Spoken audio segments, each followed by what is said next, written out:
পাকিস্তানে হামলা করবেই ভারত, এমন তথ্যের ভিত্তিতে পাল্টা জবাব দিতে প্রস্তুতি নিচ্ছে পাকিস্তানও।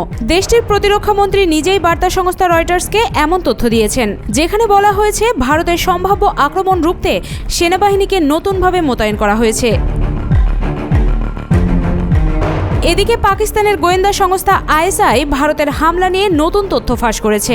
জানা গেছে আইএসআই ভারতের পরিকল্পনার তথ্য এরই মাঝে জেনে গেছে। গোয়েন্দা সংস্থাটি যে তথ্য পেয়েছে তাতে ভারত যে কোনো সময় পাকিস্তান কিংবা সীমান্তে আক্রমণ চালাতে পারে, যা প্রতিরোধ করার জন্য সর্বোচ্চ সতর্কতা অবলম্বন করার পরামর্শ দেওয়া হয়েছে।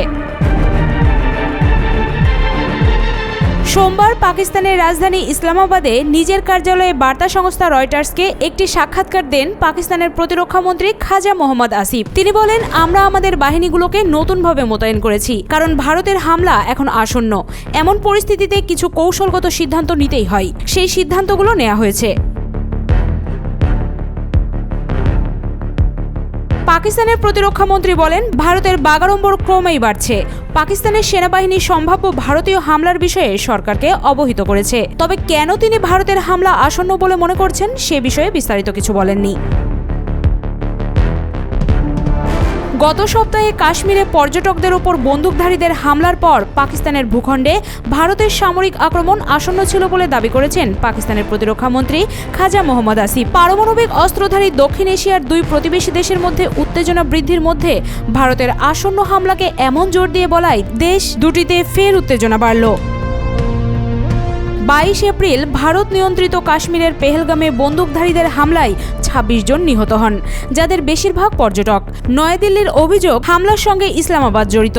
ইসলামাবাদ তা নাকচ করে দিয়েছে। তবে এরই মধ্যে হামলার জেরে পাকিস্তানের সঙ্গে করা 65 বছরের পুরনো সিন্ধু পানি বন্টন চুক্তি স্থগিত সহ নানা পদক্ষেপ নিয়েছে ভারত। জবাবে পাকিস্তানও পাল্টা বেশ কয়েকটি পদক্ষেপ নিয়েছে। সোমবার পাকিস্তান ঘোষণা করেছে তারা সিমলা চুক্তি বাতিল করবে। এরপর থেকে উভয় দেশের মধ্যে উত্তেজনা বিরাজ করছে। পেহেলগামের হামলার পর ভারত দুজন সন্দেহভাজন হামলাকারীর পরিচয় প্রকাশ করেছে, যারা পাকিস্তানি বলে দাবি করেছে নয়াদিল্লি।